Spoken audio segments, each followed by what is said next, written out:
There is a very specific moment in every relationship with a narcissist, a moment that is not loud, not dramatic, and has no explosive scene for outsiders to notice. It happens in silence, inside you, when a very small but very real thought touches your mind. I don't want to live like this anymore. And even though you don't say it out loud, even though your lips stay still and your daily routine looks the same, your body, your eyes, and your breathing have already changed. You no longer lean toward them every time they sigh. You no longer regulate your tone to avoid triggering their anger. You no longer walk into a room scanning every millimeter of their mood to figure out how you must behave today. In that tiny moment, you reclaim a piece of your soul that you had sacrificed just to survive beside someone who needed you to shrink so they could expand. And the most interesting part is this: they sense that shift before you do. Not with logic, but with a primitive survival mechanism in their psyche. When you begin pulling back your emotional energy, their control system designed to operate through your reactions feels as if its power supply has been cut. They can no longer read you. They can no longer predict when you will apologize, when you will fear them, or when you will bend. And here is what most people do not understand. For a narcissist, losing control over you is not merely uncomfortable. It triggers a kind of psychological death, a deep fracture in an ego that was already fragile. Carl Jung once said that when a person's mask is threatened, the shadow rises. And in the narcissist, that shadow doesn't simply rise, it floods outward, swallowing every remaining layer of disguise. They experience true panic, an existential fear, a collapse so profound that even a calm breath from you can feel like a slap across their face, because to them, calmness is not calmness. Calmness means you no longer belong to them. From that moment forward, they enter a collapse that most victims never anticipate. Confusion, panic, manufactured kindness, rage, smear campaigns, ego disintegration. And it all begins with something that seems harmless: you no longer wanting to live in the emotional climate they create. This is not the story of someone becoming strong and walking away. This is the story of a power ecosystem breaking apart. When a narcissist realizes you refuse to be controlled, they don't simply react, they transform into a version of themselves that even they can no longer control. And in that moment, they will do what a healthy mind would never even imagine. The first thing that happens in a narcissist's mind when you withdraw your energy is not anger, as most people assume. The anger comes later.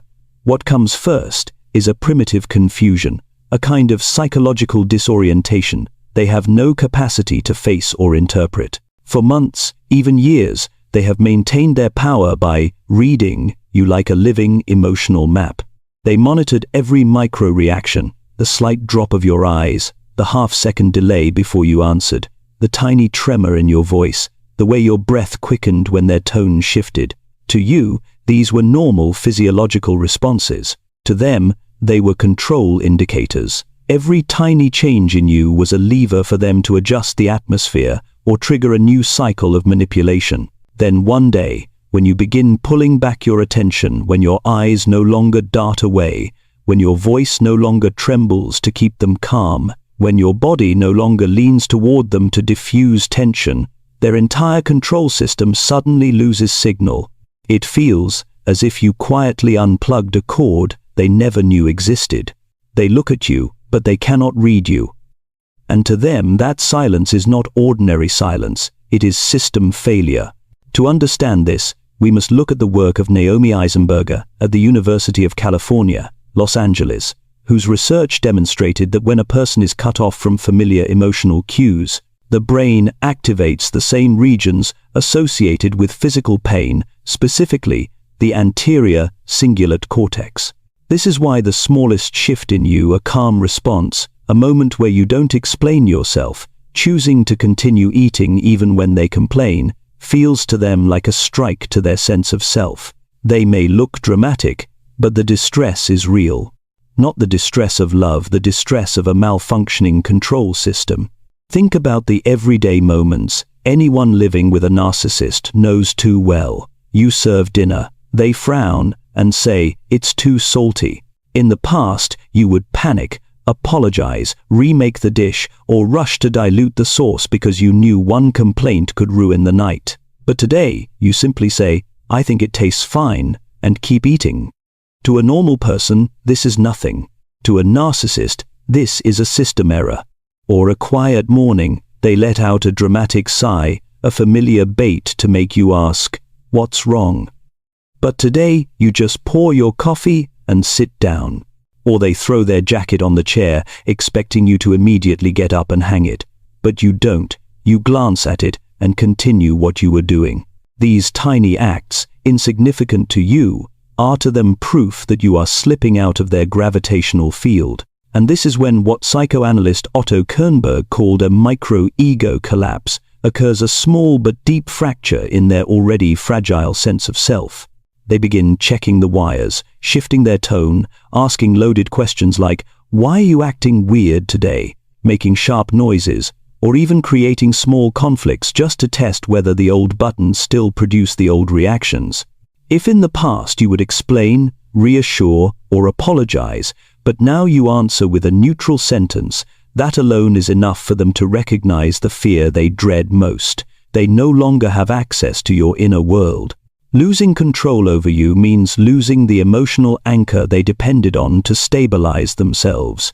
And from that moment on, their primitive confusion quickly mutates into panic, the first step in the chain of collapse that follows. The confusion you triggered in them is only the surface layer. Once they fail to restore the signal, after several attempts to test your reactions, their mind slips into a form of panic. Psychologists call loss of the regulating object, a state that occurs when a dependent self no longer has an emotional anchor to stabilize its identity. For a healthy person, your shift in tone or distance may feel strange or upsetting. But for a narcissist, it strikes the deepest, most primitive part of the nervous system, the terror of abandonment. A terror they have spent their entire life hiding beneath arrogance and inflated self-importance. Their panic does not erupt the way most people imagine. It begins quietly, like an electrical leak behind the mask. Their breathing changes, tiny facial muscles tighten. Their eyes become hypervigilant, scanning your expressions as if looking hard enough might restore the access code they lost. When nothing works, the sympathetic nervous system snaps into survival mode. Cortisol spikes, adrenaline floods, the heart accelerates, a physiological cocktail the brain interprets as existential threat, not just loss of control. At this moment, they no longer see you as a partner, lover, or companion. They see you as a dangerous variable, a being they can no longer predict, steer, or contain. And within their fragile ego structure, unpredictable equals danger. This is the threshold Carl Jung warned about. When a fragment of the ego can no longer sustain its illusion of control, the shadow rushes in to occupy the whole system. The shadow here is everything they have repressed: fear, chaos, emptiness, dependency. You can observe this primal panic in small, telling behaviors. They follow you from room to room more often, ask empty questions like, "What are you thinking?" Not for connection, but for data. Or suddenly become hypersensitive to tiny fluctuations in your tone. They are not seeking answers, they are seeking power. But the more they try to regain their grip, the more they realize you are no longer orbiting around their emotional gravity. And the moment they recognize that your psychological detachment is real, panic detonates inside them like an ego blackout. In this state, they can no longer distinguish real threats from imagined ones. The oldest survival mechanism, the fight or flight response, begins to override whatever remains of rationality. But because the narcissistic psyche cannot tolerate retreat, they default to the only option they believe can save them: reclaiming control at any cost. And from this point forward, every destructive behavior to come begins to take shape. Sudden affection, subtle pressure, guilt tactics, emotional coercion, rage, smear campaigns, all of it rooted in one singular fear: if I cannot control you, I cease to exist. This is not the panic of love. It is the panic of a dying ego gasping for oxygen. When their primal panic reaches a threshold the body can no longer sustain, something paradoxical happens. their strategy shifts. The tension that had stretched them thin suddenly softens. The same person who just hours ago was hypervigilant, erratic, or agitated now becomes gentle, warm, and unexpectedly tender. Not because they've calmed down, but because they've realized that panic isn't enough to pull you back, and so they reach for the one weapon they know you are least defended against: kindness. This is where most survivors fall back into the cycle. This sweetness isn't the same sweetness you encountered at the beginning of the relationship. That was the promise of paradise. This is different. This is sweetness born out of fear. And because it appears after a period of intense distress, it hits the brain much harder. If the initial love bombing felt intoxicating, then this version, love bombing 2, is biochemically addictive.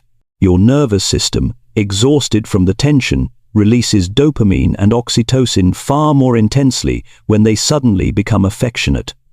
This creates what many trauma researchers call the compassion trap. They start doing things they normally would never do.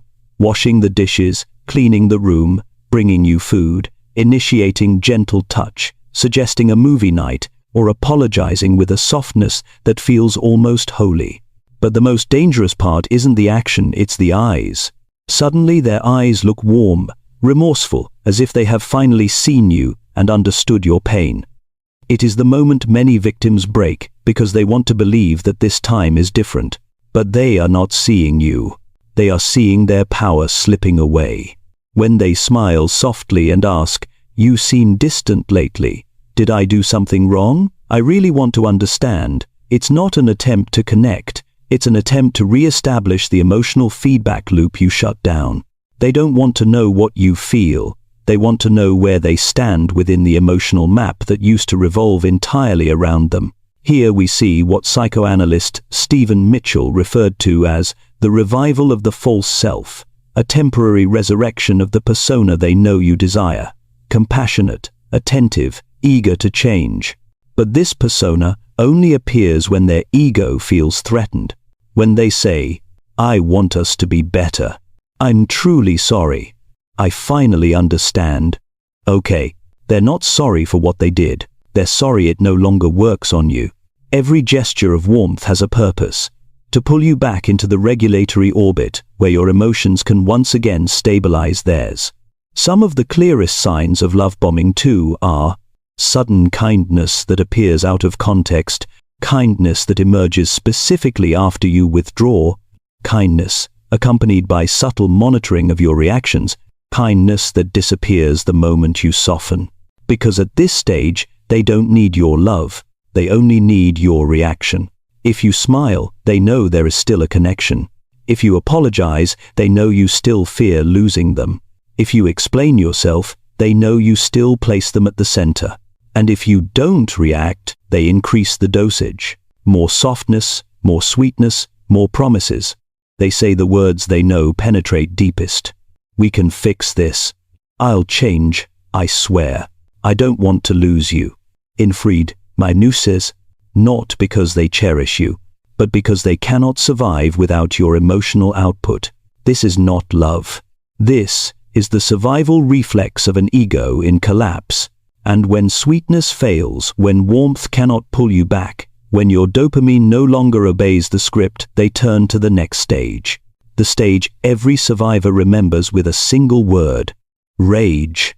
You know something? There is a very specific moment inside the narcissist's psyche, the moment right after they realize their sweetness no longer moves you. It's the moment their gentle expression shuts like a door caught by the wind, the mask falls without a sound, and something far darker begins to surface. When they see that the soft smile doesn't weaken you, the tender voice doesn't pull you back, and their promises no longer send dopamine rushing through your system, they enter what psychoanalysts call the ego's collapse chamber. And out of that collapse, narcissistic rage is born. This rage is not ordinary anger, which is usually tied to hurt or frustration. Narcissistic rage is the ego's deepest defensive reaction against perceived annihilation. In Heinz Kohut's terms, it is the eruption that occurs when the self-structure is pierced, when they can no longer use you to patch the psychological holes inside them. In this moment, you are no longer a partner, a lover, or a companion. You become an existential threat. The first sign is not yelling. It is a shift in the atmosphere, a silence that feels metallic, a gaze that no longer seeks closeness, it looks for a place to strike. They switch into combat mode, not to win you back, but to reclaim power. This is when the false self, held together by a collage of masks, is stripped away by your unwavering neutrality. And because they can't control you anymore, they attempt to control the entire emotional environment around you. You'll see behaviors that seem strangely deliberate. The voice deepening, slowing down as if gathering force. The posture stiffening, shoulders rising subtly. The eyes sharpening as they scan for vulnerabilities. The physical distance shifting either too close or too far, always in ways meant to destabilize you. This is the kind of rage Jung described as the shadow taking possession of the whole personality. When the shadow rises, rationality disappears. Morality dissolves. Empathy, already scarce, vanishes entirely. What remains is a raw instinct to destroy anything that threatens their illusion of dominance. And because you are the one who witnessed their mask fall, you become the primary target. Their rage becomes a psychological storm. They may slam objects to shock your nervous system. They may resurrect mistakes from years ago to confuse your sense of reality. They may accuse, distort, and project blame in rapid succession to overwhelm your stability. They may switch tones abruptly from shouting to whispering to disorient your brain. Sometimes, though, the rage is not loud. It becomes cold. A violent silence in which they look through you as if you are transparent. In psychoanalytic theory, this is object withdrawal, a form of punishment that activates panic in your nervous system because it mimics psychological erasure. Whether hot or cold, narcissistic rage serves a single purpose: to terrify you back into the role you once played, the diffuser, the apologizer, the explainer, the emotional caretaker. And if you don't return, if you remain steady, if you refuse to bow, explain, or apologize, you will witness something very few ever see: the full fragmentation of the narcissistic ego. And then you begin to feel a shift, quiet, chilling, unmistakably dangerous, the kind your body detects long before your mind understands. When their rage no longer shakes you, when your calm becomes an atmosphere they can't decode, something inside them snaps. Not into acceptance, not into awakening, but into a pivot toward an entirely different battlefield. They now understand they cannot break you from the inside, so they attempt to break you from the outside. This is when the smear campaign, the smear strike, begins. A social war waged in silence. When emotional hooks fail, they turn to isolating you from the world around you. Psychologists describe this as a mechanism of projective expulsion. When the narcissistic ego cannot tolerate shame, it ejects it outward by assigning it to someone else, and that someone is always you. From here on, they start rewriting the narrative in ways that protect their image, not because they want truth, but because they want to preserve their position inside the distorted universe they built. The person they once claimed to love is suddenly portrayed as unstable, manipulative, aggressive, the problem. And disturbingly, these accusations rarely come from hatred, they come from psychological survival. They execute this campaign through 3 highly deliberate phases. First, they scatter vague hints like, "She's been acting strange lately," to identify who is easily influenced. Second, they begin embellishing emotions, tears, dramatic details no one can verify. And third, they fully reverse the roles. They become the wounded victim, and you become the source of all chaos.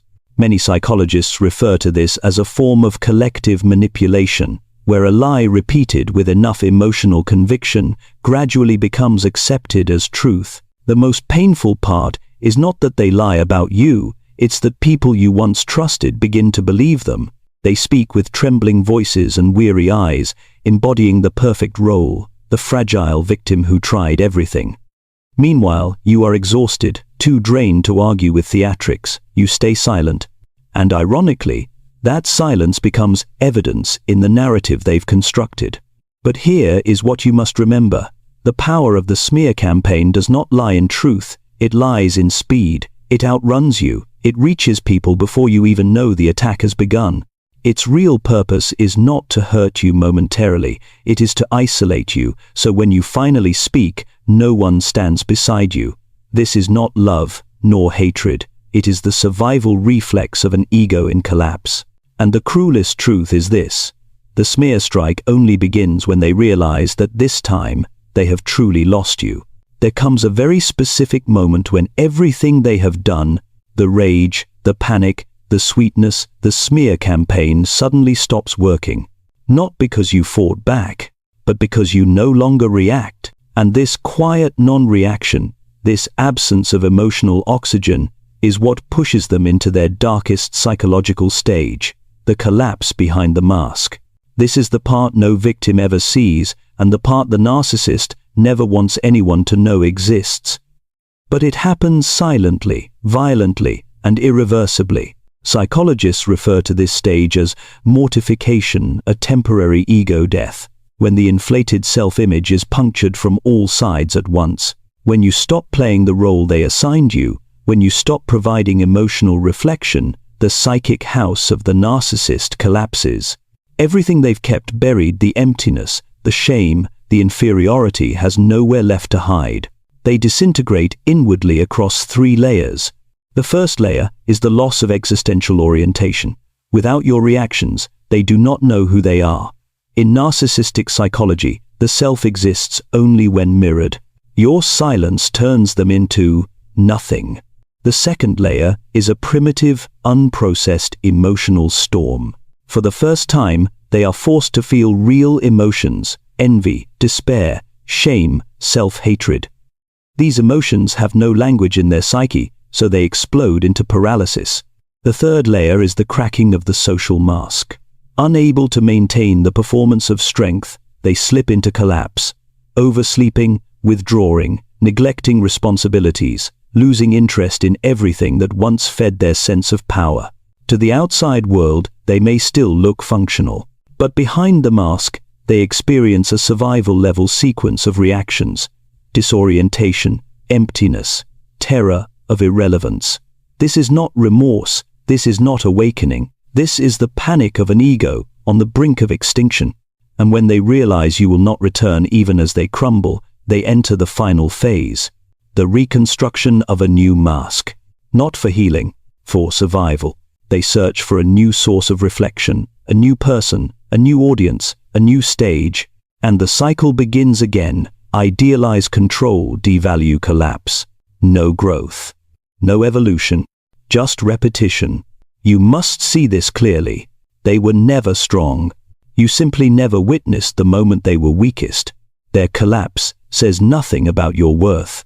It reveals only one truth: you finally withdrew the power they once lived on. And for the first time in their life, they are forced to survive on their own, something they have never known how to do.